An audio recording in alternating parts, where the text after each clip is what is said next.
Leo, first of all, thank you so much for giving us the time and having this chat. I have personally really liked the film. The first time I saw it, I was really moved by it, and I recommended it in the newsletter as well. And I thought that it was such an important story. It was so personal and like catches Sahitya in this really vulnerable moment.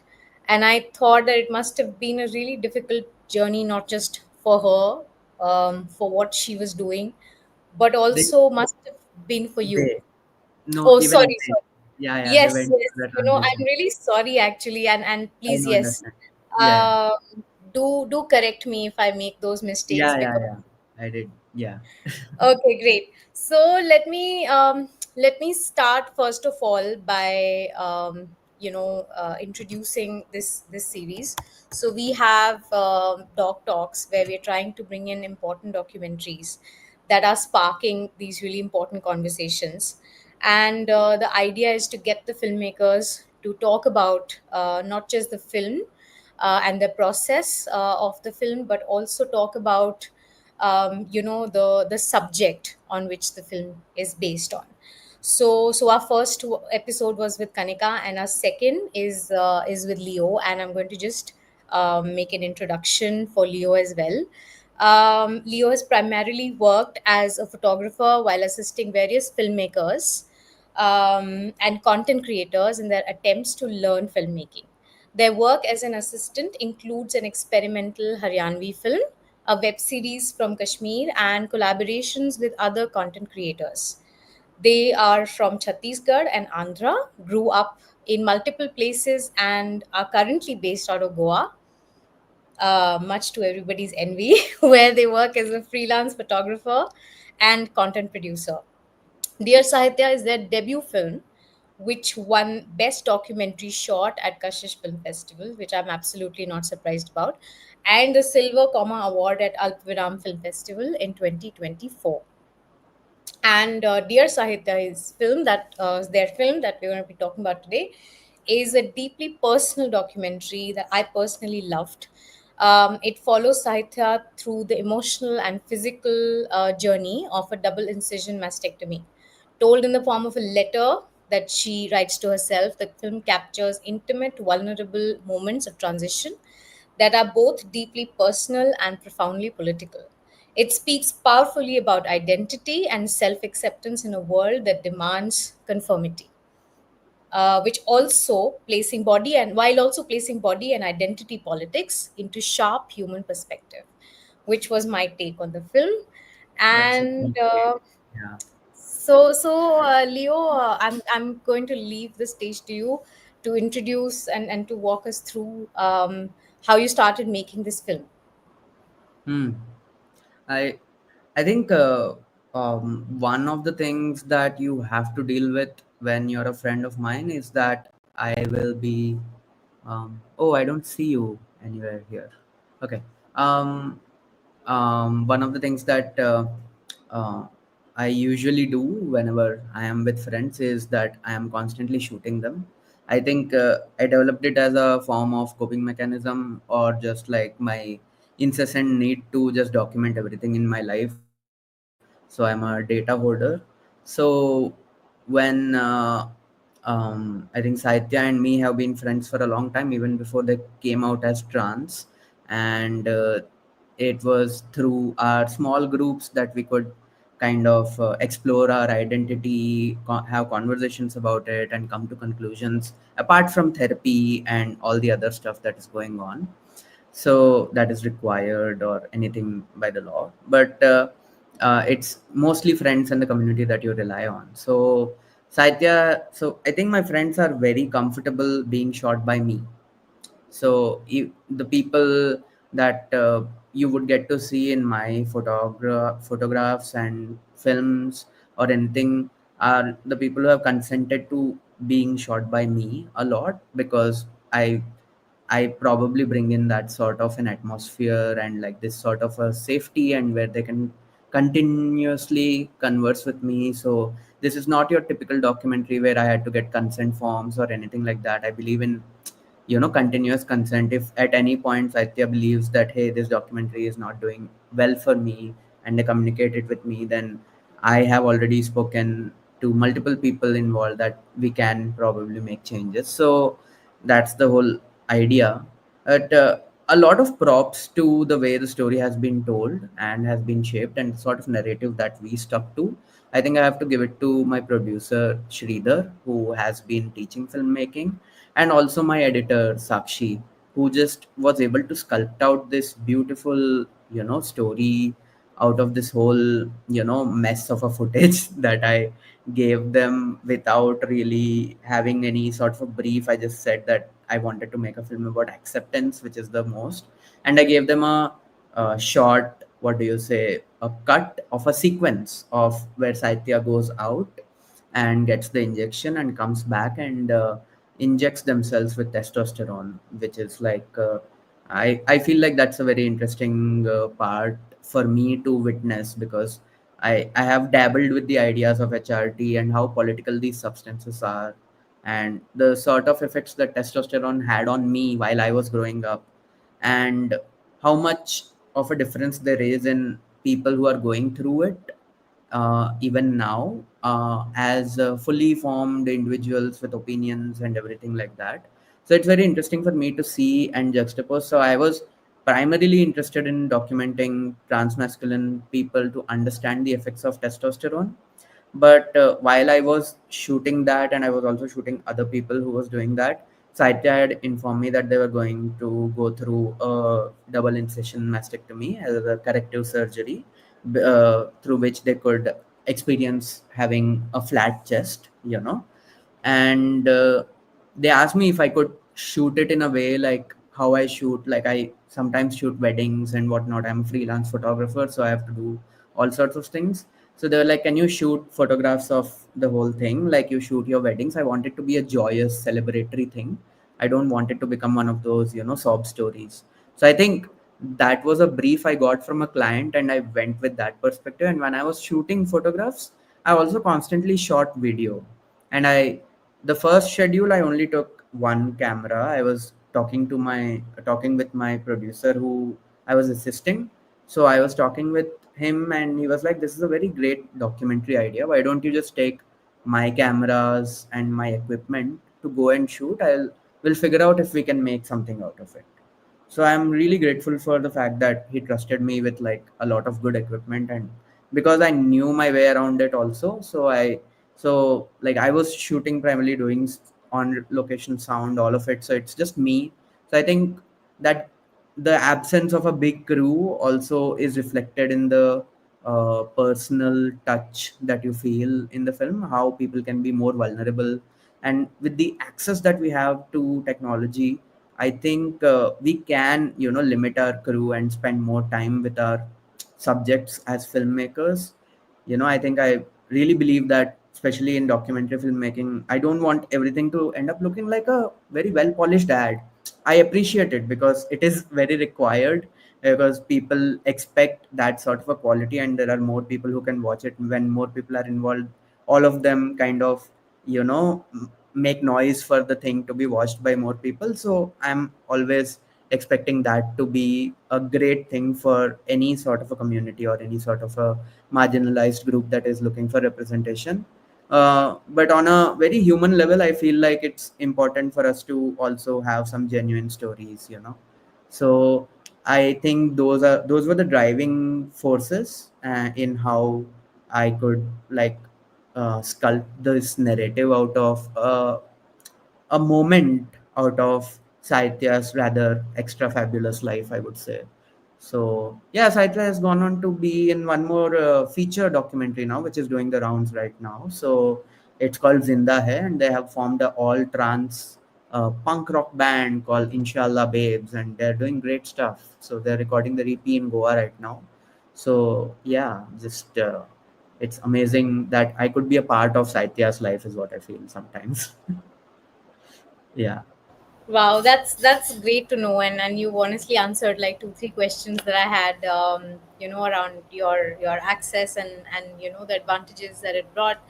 But honestly, I mean, I understand you're their friend, but just as even as a friend, you understood that this was going to be probably the most important thing that they do in their lives.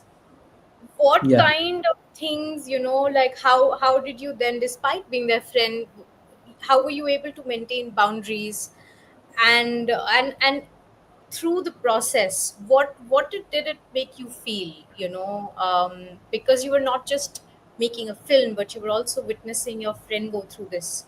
So Yeah. tell me a little bit about that. I think that's an interesting question. That's a good question you asked. Thanks.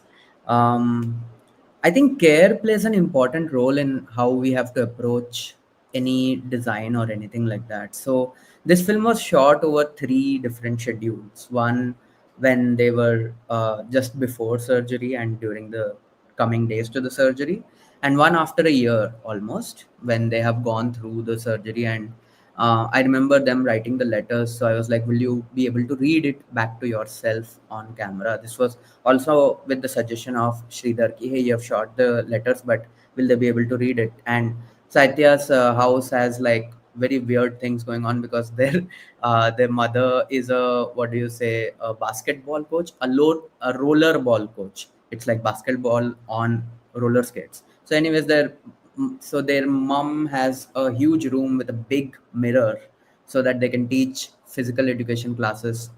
They installed it in COVID. So that was like very good for me. So I was like, can you read your letter to yourself in the mirror and stuff like that? So it was, I could get some cinematic stuff out of it. But yeah, care played an important role in understanding how to approach this, because I went in the first schedule as somebody, as a friend who was going to be giving care as well. So there's a lot of moments which are more tender or whatever that I chose to not shoot. There were a lot of moments which have been captured on film, but then I think with multiple discussions with my editor, especially with my editor only, I had these discussions because Saitya was like, shoot me whatever you want to do with it. I trust you. You can do whatever the fuck, you know. So it was with my editor. I had a lot of discussions with Sakshi about like what sort of things we can put out there. Do we have to self censor ourselves? So I think these conversations became very important, and it's important to have a crew who also understands things about subject apart from being technically adept at things, which is a very cool thing to have, like, people who understand rhythm and people who can edit your film and make it look kick-ass. I'm always up for it, and Sakshi does a great job at it.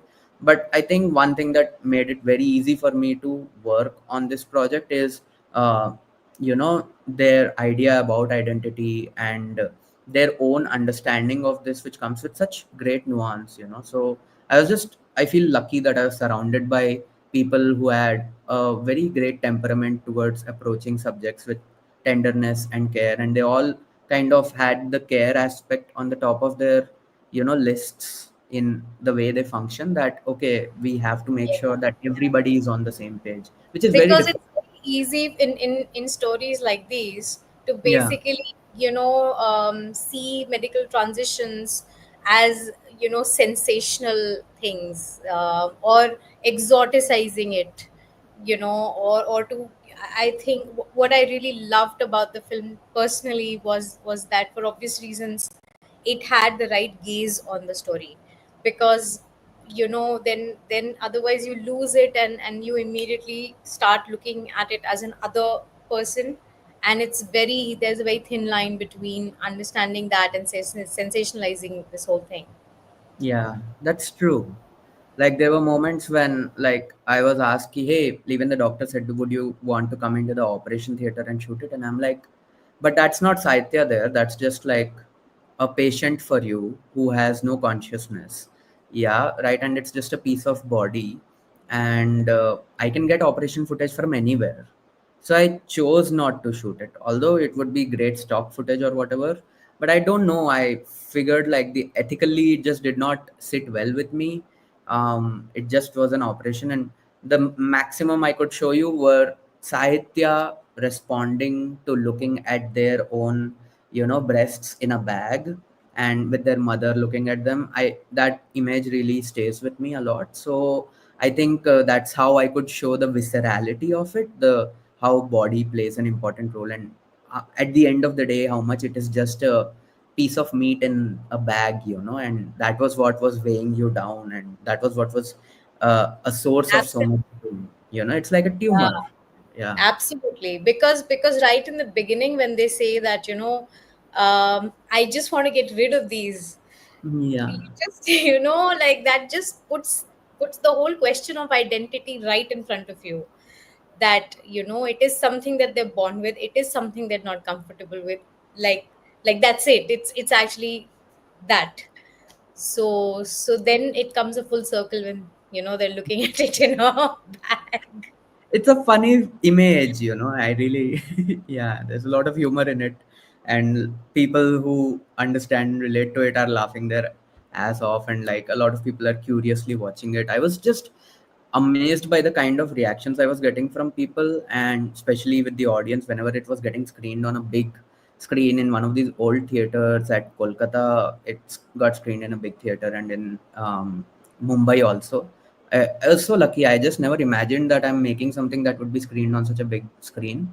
And the kind of reactions I got, people crying and everything, I'm like, wow, I didn't imagine. I was just like out there shooting a friend, So I think that was also one thing when people coming up on stage and saying, oh, we were making this film, we were thinking about what sort of festivals it can go into. And I was just thinking if my friend would be happy after watching this, and would they store it and it would be a nice memory and they can watch it again. So I think there was a big difference in the intention with which I made this, but I think there was something in it that made everybody feel like, okay, this should be shown to everyone. So yeah, that worked. Yeah, and I mean it's quite amazing also that it was picked up by Discovery and they put it on a platform where people could watch it. Somebody who hasn't been to film festivals, and I do think personally that it's such an important watch because we do need more representation in the stories that we're telling, and stories coming from within the community, which puts these subjects front and center. I thought it was really amazing for Discovery to pick it up and put it on their channel. Yeah. Uh, I'm not watching so much Discovery, so it was kind of cool to see my thing on Discovery as well. Yeah. yeah, yeah, but continuing with that thought, what do you see today as gaps in like in creating these narratives and creating these dialogues, about stories about the queer community. And what do you think, what's the kind of role you think documentaries can play? Because I understand that there is in mainstream media there's a certain kind of narrative that goes around, or a narrative that doesn't go around at all, because we are always shying away from like talking about these things. It's always hush hush, and even for people, straight people like me also, who might otherwise be curious, there is no way to actually access these stories and to really understand what is going on. Because of course, for me personally, I would say that this has been an experience. The watching of the film has kind of also sensitized me, and as I have these dialogues, as you can see, that it is sensitizing me also to the fact that we have to use the correct pronouns, something as small as that, to Yeah. understanding. So there's a lot of sensitization that happens when straight people like me watch these films and also hold these dialogues. So what Yeah. do you think now, what are the gaps, and how do you think they can be plugged? Um, I honestly believe whoever is making any film with any sort of representation, even if it's like what the community would deem as bad representation or like miscasting, like a lot of the conversation revolves around who should play trans people. Should trans people play trans people? But then we are so marginalized without any sort of resources that we don't have the acting prowess or any of those other things that people talk about, or like the kind of narratives that keep coming out are of a particular section within the community, and they are getting all sorts of representation, but the narrative has to be of that of a downtrodden trans person, of that of a sob story of somebody who has gone from rags to riches. So it's always something like that which gets like a lot of controversy or a lot of topic or a lot of dialogue started within the community. But as far as I can see, any sort of representation for me is representation. I don't really think that filmmakers can do anything beyond what we are doing. It's basically on the policy level. If the government wants to change the way things, if our mainstream politicians or mainstream news outlets get to acknowledge the kind of struggles that uh, and the kind of policy level changes that needs to happen, what is the trans bill and the sort of political things that needs to be there, the horizontal reservation, the demands for that. If these things kind of take precedent in the dialogue, apart from the just the humanity of it, because we have been able to over the time, because of a lot of things, kind of at least there is this resonance in the people and the collective consciousness amidst us that hey, people should be the way they are and they are surviving the way they are. We haven't yet reached the advanced level conversations that are probably happening in the west or in the far east in Australia or New Zealand or wherever. We are still like fighting for just basic human rights. So I think the implementation of these basic human rights and the access for these rights is what should be the focus of it. So even within the film, there is a Tamil part where Saitya is explaining to their mom, about okay, like there is this doctor who transitioned but have not been able to find, have not been able to finish their education. And the mom is like, oh, but why don't they just like finish their education? So they're like, but who is going to pay the fees? Who is going to, like, where are they going to stay? Their house has disowned them, and like they don't have any reservation also. And there's a lot of stigma when you are amidst a lot of just straight people, right? Like when you're the only trans person around, I think there's not many people who are going to understand what you're going through as well. So how are you going to sensitize the people around on a policy level?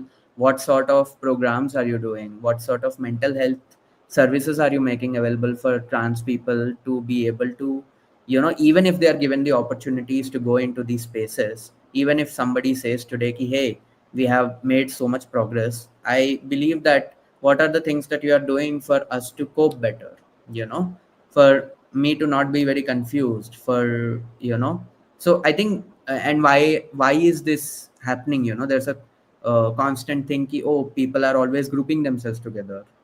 All communities kind of exist in small bubbles and pockets, but there's a reason why it is happening. It's like because of a lack of system or support system which helps them or helps us survive in this world the way everybody else can. There's a certain amount of disability that creeps into this conversation.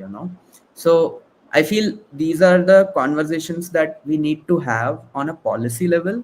And I am grateful for every filmmaker who is doing anything to represent any sort of marginalization that is happening around us. It's not just queer rights, okay? It's also caste, it's also all the intersectionalities that go through within these things: religion, caste, identity, all sorts of things. So i I believe as filmmakers, we're all doing a lot of hard work in getting our stories out there. In like we have to also kind of jump through so many loopholes and hoops, to get our films funded.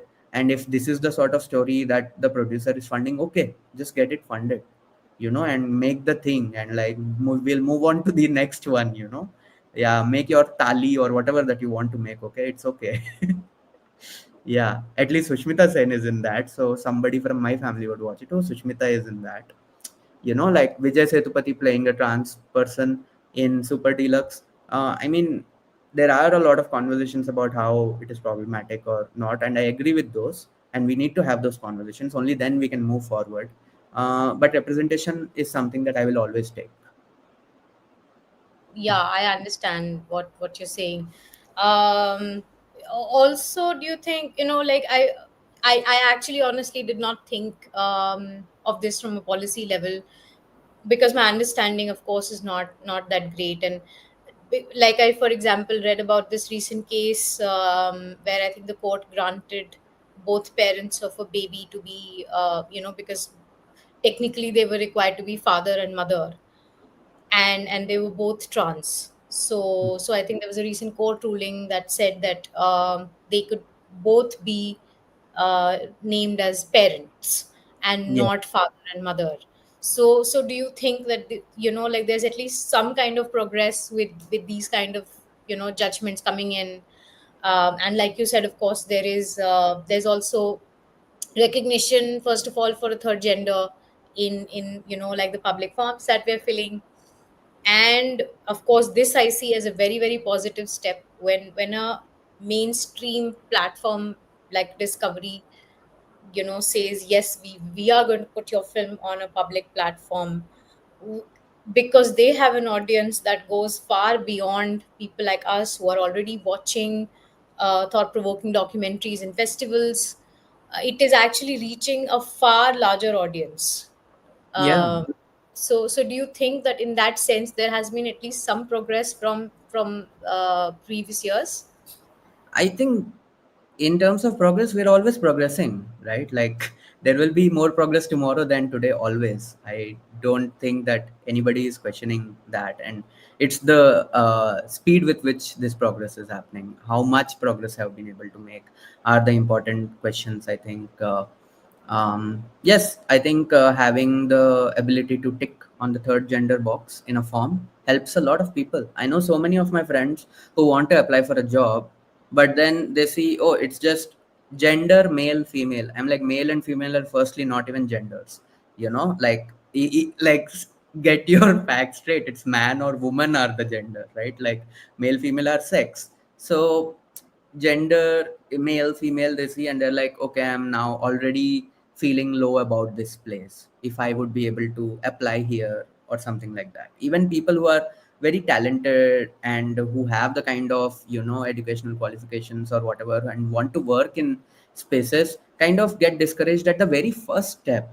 And it's a simple thing to do. Like, I was working as an executive producer in Mumbai for a content collective, and they were struggling to get in more queer and trans people into their events. So I was tasked to kind of bring in that. And the first thing I could do was, okay, we are floating these invitations as Google forms, as registrations. And in that itself, if we mention hijra, koti, kinnar, and all the multiplicities of identities that we have already existing within our thing, a lot of the people who are just looking at the form and just click on the gender thing would feel so validated. And suddenly we saw an uptick in the amount of queer and trans people who are showing up, and even within the allies who wanted to show up but were being discouraged by that sort of forms. So I think this sort of language makes it very important. And when we talk about representation, what it brings is throngs of people who have just been sitting inside their homes, because okay, we are on the big screen, so we can be in the cinema halls. Otherwise, we don't know if we would be let in or not, because of the way we look, or because of the way we perform our gender. So I think little things like these go a long way, obviously. So I'm obviously grateful for the judge, whosoever has ruled that yes, you can be. But it makes me question, who are they to even like grant me something? Those questions also needs to be. Yeah, the problem has been created by them in the first place. Yeah.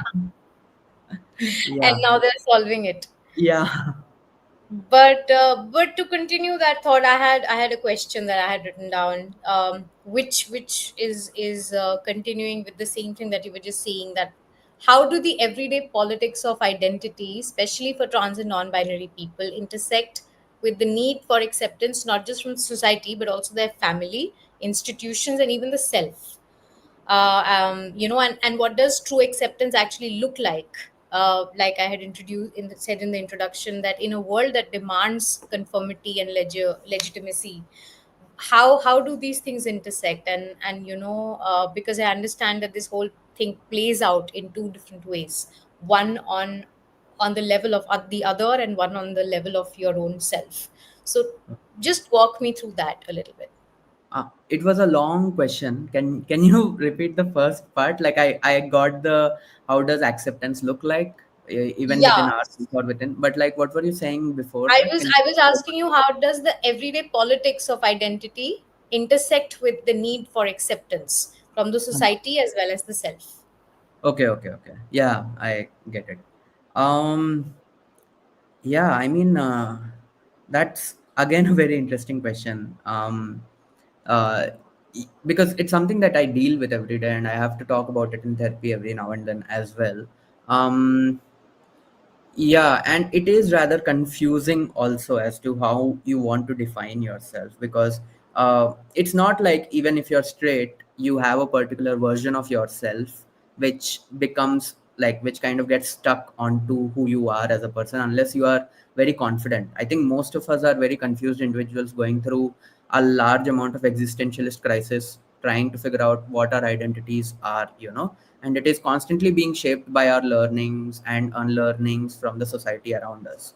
So a large part of this identity politics that a lot of queer and trans people go through is universal for me, and that's also the reason a lot of these stories are something that a lot of straight people also can relate to, and that's what makes it humanizing as an experience, that hey, we are all humans and we are trying to transcend the boxes that we have been kind of put into as a woman, as a man, as a mother, as a kid, as a father. What are the roles that we have had and how we are transcending these roles. There's a large question of how masculinity should be represented, how femininity should be there. So I think these are larger politics that are constantly shaping and trickling into or trickling out of, like, because it's a semi-permeable membrane, I guess. So from the community that we, and the kind of dialogue that is happening every day within trans and queer communities as well, there's a constant give and take that's happening, and most of the iconic pop stars or whatever that have been co-opted by trans people are all just straight women, or just like you can think of them as bisexual women who, like if you think of Madonna, Lady Gaga, or whatever. And even in India, we have people like Falguni Pathak, who are like unofficially somehow became the representation for, or iconic for being who they are and being unabashedly being themselves. So I think these kind of things, um, kind of, these are the external, factors of our day to day, acceptance with our identity and everything like that. And internally we go through a lot, and I think that is shaped by our childhoods.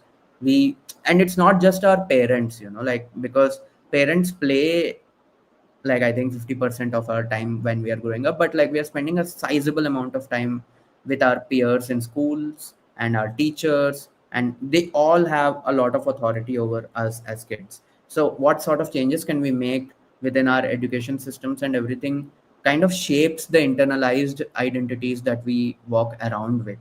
There's so much fear and stigma within ourselves to express ourselves, that even if we have been assured that hey, you going out in a dress, or like you going out as a boy is safe, it still doesn't hit us as hard. It still makes us step back. I'd be more flamboyant in a setup where I know it's all strangers and I don't have to deal with them every day. Whereas when it comes to my everyday setup, which is my house or whatever like that, I would rather be a little bit more conservative in how I dress and how I present myself, because I have to deal with these people every day. And if anybody has a little bit of an inclination towards being phobic towards my identity, I have to deal with it, and I don't want to. Honestly, I'm okay not dealing with any of these things, and I'm okay just being inside my home and feeling safe at my friends' places.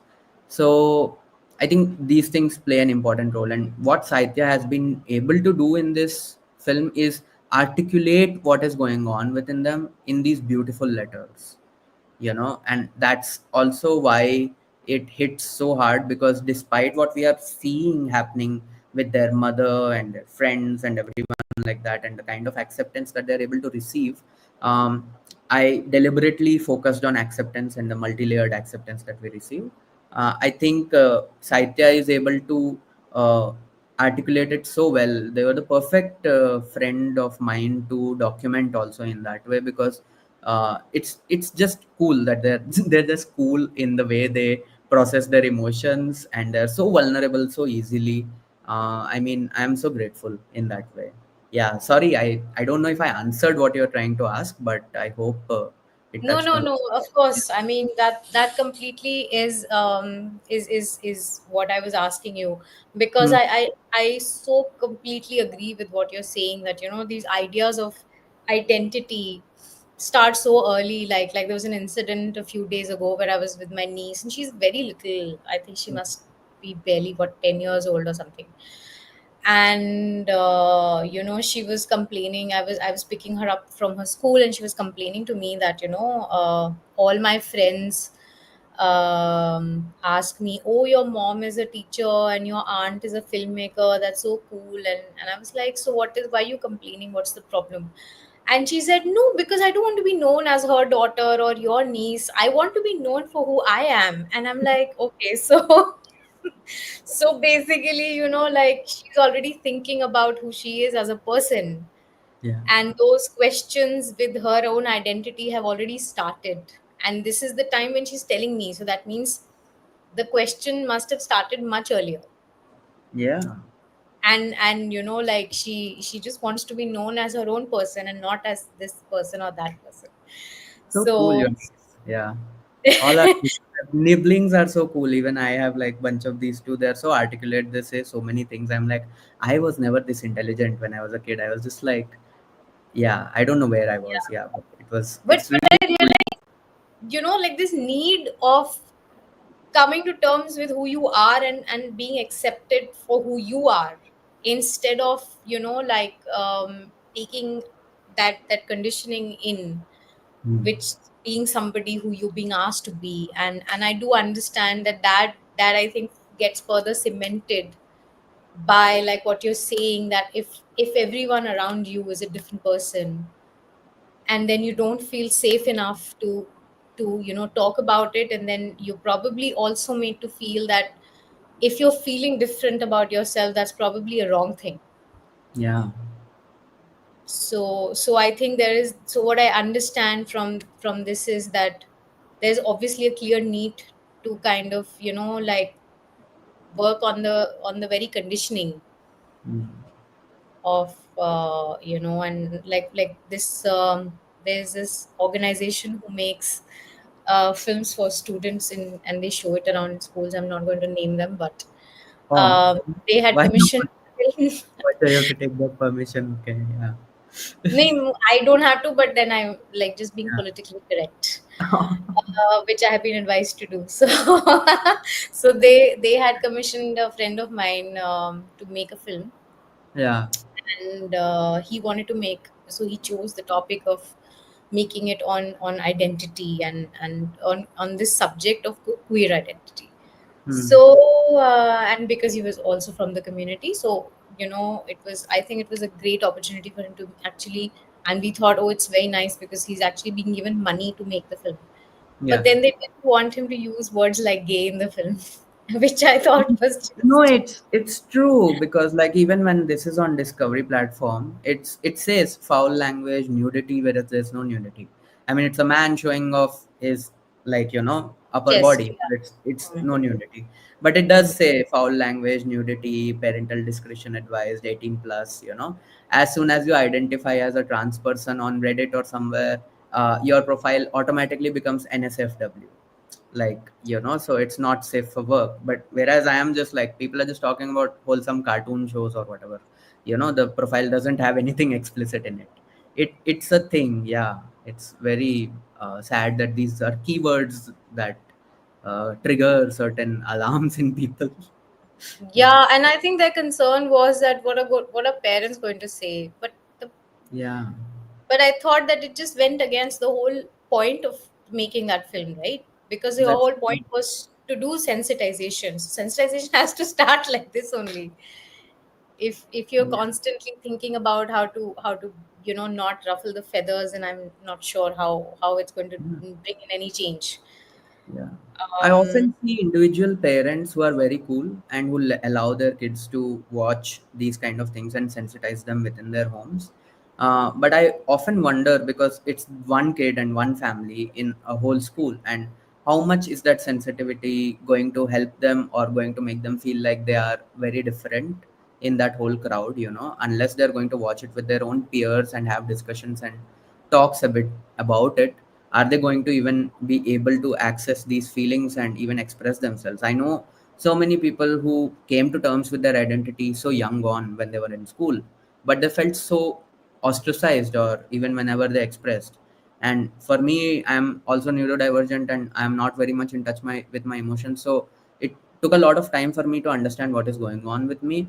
But like, I know a lot of people who went through a lot, who had to go through a lot in schools, and even now if you go to schools where there is not much of this sensitivity thing, even if their parents are chill about it, they have to either be homeschooled or unschooled.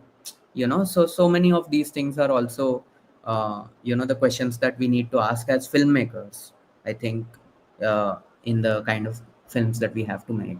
Yeah. Absolutely. And in fact, that brings me to my next question, that how can street people also play a part in, ethically taking this dialogue forward? um, I mean, I think you have to answer that more than me.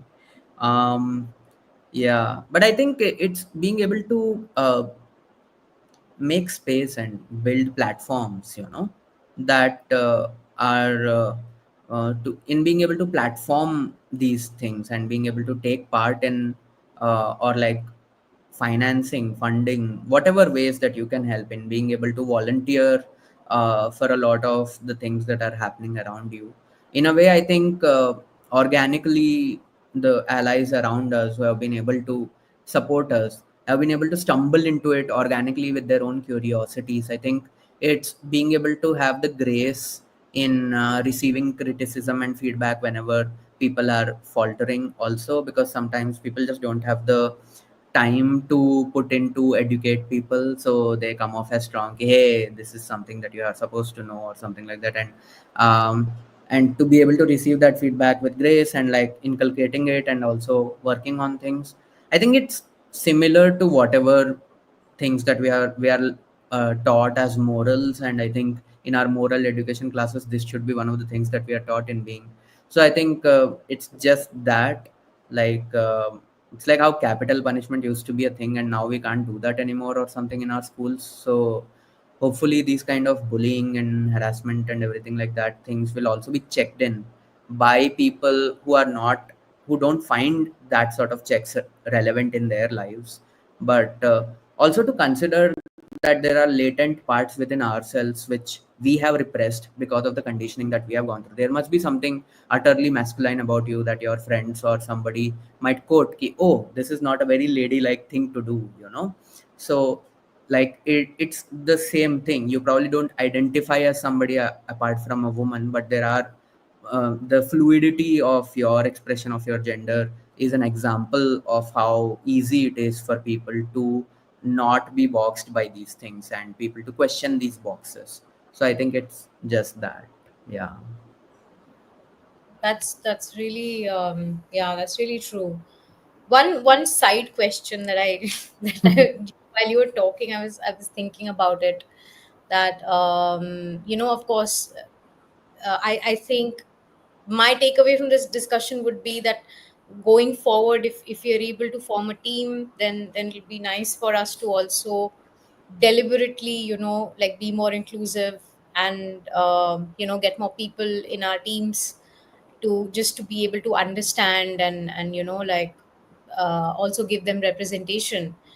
um but what do you think about, these brands who often, because this whole Pride Month thing, I mean, we are also on the bandwagon this year, but what do you make of it? Like, because sometimes I feel, at least as a woman, it has happened with me, and I'm saying this because you said that, this happens with almost everybody.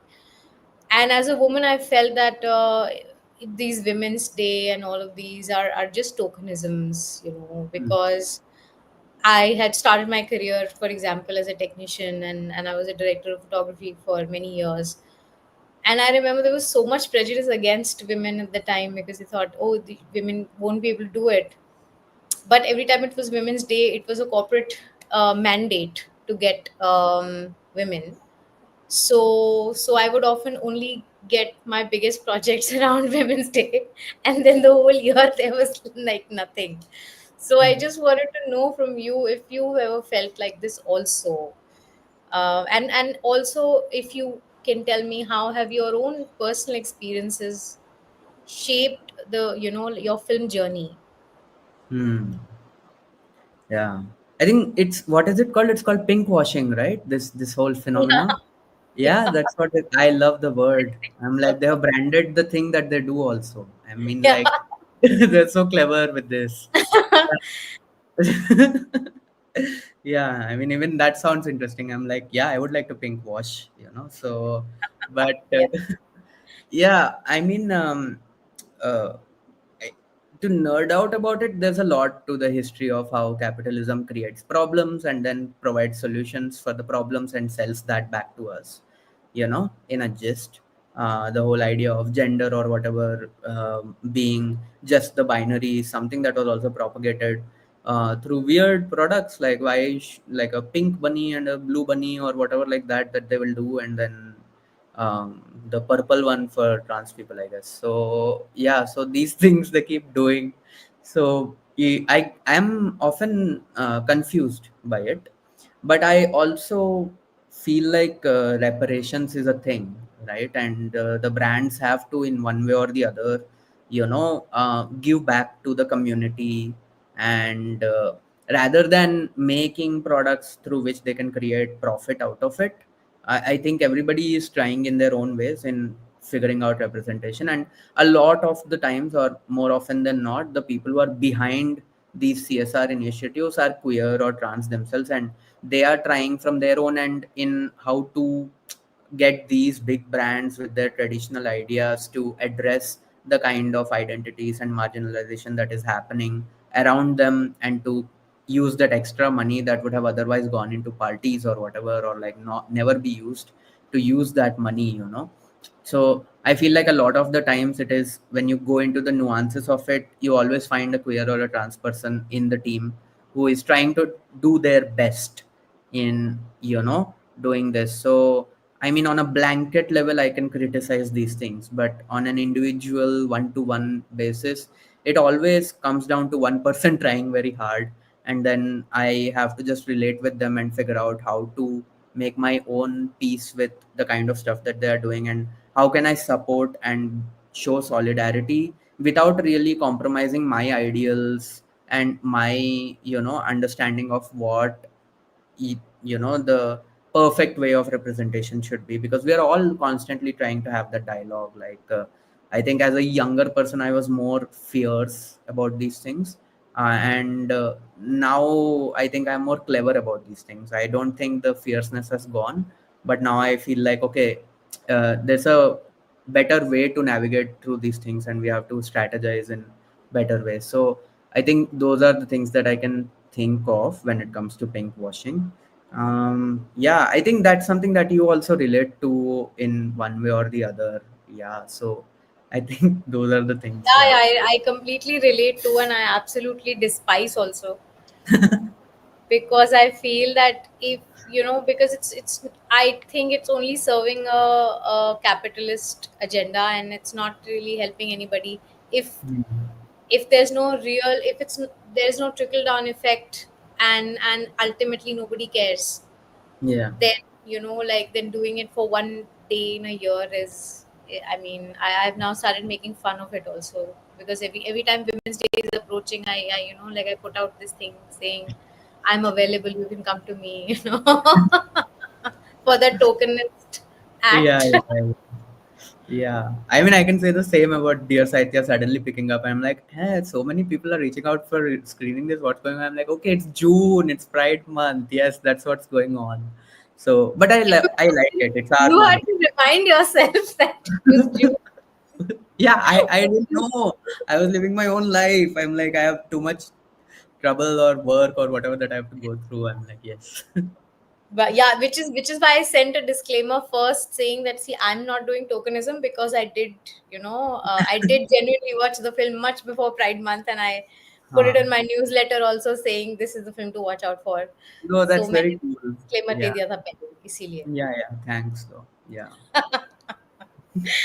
But yeah, my question to you also was that how have your own experiences shaped your filmmaking journey? Uh, yeah, I think that's very important because that's why the treatment comes in for the film.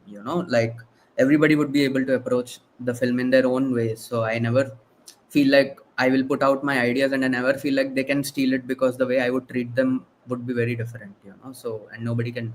So, in that way, I think there is a constant reassurance seeking behavior from me, from my friends, about if they still like me or not. I am a needy person like that.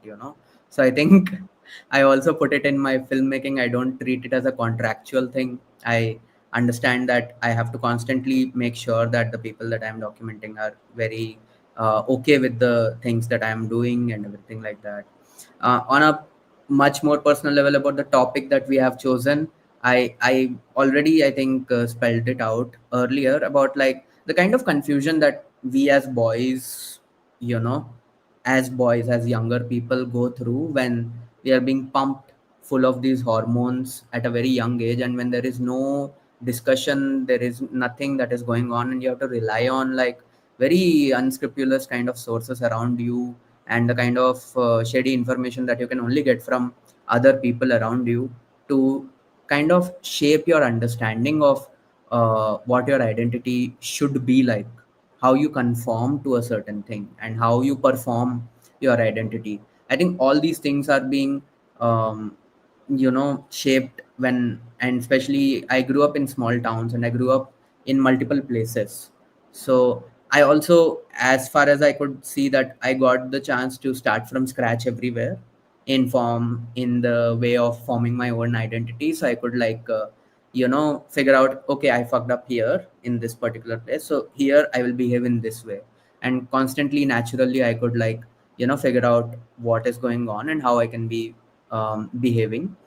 So, but I wish there were more resources available to me, because when I went to Mumbai to work, and I was working with this particular organization, it's called the Gender Lab, and where they go to schools and they do these either after school or in between school programs, extracurricular thing, where they teach kids what they are going through, which is very basic things that I felt like, oh, I should have received these things about, like, oh, boys can cry, boys can do these things. And when I talk to the people around me who are taking testosterone and the kind of conditioning that they are going through, it harkens back at me like how a lot of people are like, oh, we are unable to cry.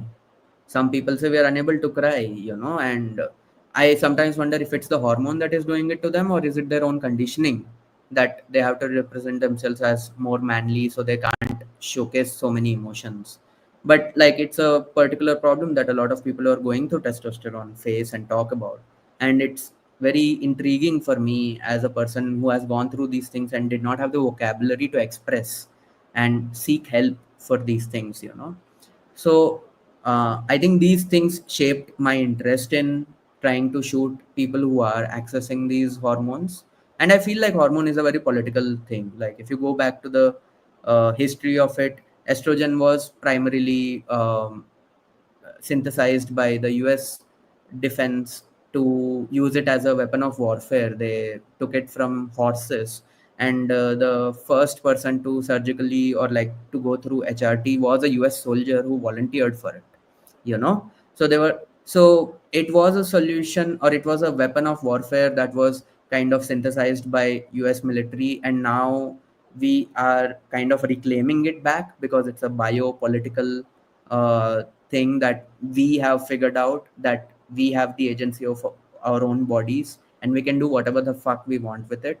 you know how women have always been policed about how much hair they can keep, and now you are taking back the control. Right now you can have short hair, you can grow a beard if you can grow out your armpit hair. So as much as you are reclaiming your own body in being able to do whatever you are doing. So I feel like in the same way, whatever things have been presented or developed as weapons, or like now they, over the time they figured that it can't be weaponized, so the big pharma took it and started using it as a solution to the dysphoria they themselves created, you know.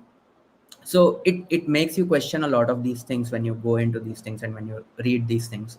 So I think all of these things shape my identity and also my choices in what I'm trying to do and represent, because I read a lot, I'm a nerd, so I have to somewhere somehow put it out there without boring people, and that's the thing.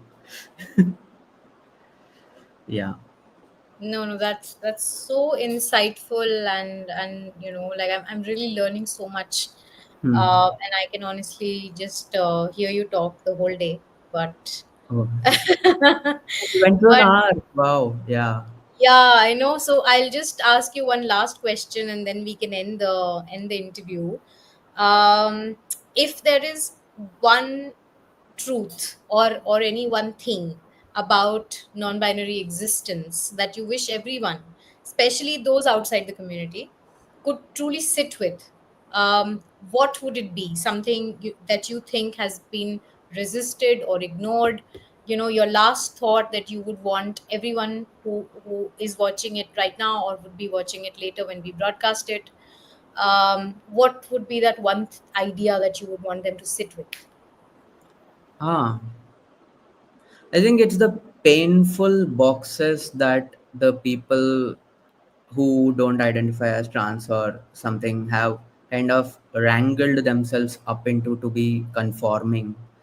Sometimes I feel a lot of pity because of the kind of freedom I can access from my community, and when I hear the kind of troubles in the form of relationships and the roles that people have to play within their lives of being straight, I sometimes feel very bad for the people around me. I'm like, why are they going through this when this is easily undoable? And I think that is one thing I really want people to understand and question, that, hey, sometimes probably it's not we who are, going through the painful thing. It's probably you all, and you all have to question what you are going through. Just like, do you see how crazy all of that shit is? So, We are waiting for a corporate to come along and offer us a solution. yeah. I think till the time they don't give us a solution, we won't embrace it, and we will, sit with this Yeah. agony. But yeah, that was a lot of food for thought. Thank you. I Thank you think for. I'm going to remember a lot of the things that you said, and because we are also trying to run certain programs along with screenings in schools. I'm hoping that in the years to come, we are able to open up dialogues about these things as well, so Yeah. that students can also, like identify, and which is why, we're always on the lookout for the kind of films that we can actually show in schools and colleges to start these dialogues. Yeah. So I'm now, after this chat, I'm even more determined to take this forward. But thanks, Leo, for your time. It was a very, very insightful interview, which I was expecting. Your questions were great. Like, I could just free flow through this. Yeah. Thanks. Great. I'm so happy. Yeah. And I hope more people watch your film. We will also put a link to the film at the end of the interview. And for those who are watching, I hope that you also support what we're doing here. We're trying to build a resource and a screening base in India for documentaries. And if you do like what we're doing, then you can just head over to our link tree. We have an option for donating, so you can just buy us a coffee over there, Yeah. because we're an independent organization. So so that Where we is don't. India Doc project based out of? Actually, it's like Bangalore or Chennai. Where is it? No, so we are in Delhi right now, and Oh, we yeah. are in Pune. So those are the Okay. cities that we're Delhi. in, and we're also hopefully starting with an Uttarakhand chapter this Oh, month. Yes. interesting. Come to South also. Yeah. Of course, we want to come everywhere. So if you're based in Goa, we would love to start screenings there, and in Yeah. South, other Yeah, cities in the yeah. South. Goa would be like a lot of filmmakers live around me. I think this is a great Yeah, place. Yeah. great. A lot So I of, think then we're going to start a Goa chapter soon. yeah. But thank you so much. Thanks for your time, and Yeah. I wish you all the best. And Yeah. I do hope more and more people watch your film. Thank you. Thank you so much. You're a wonderful host. Thank you. Most welcome. See you. See you. So I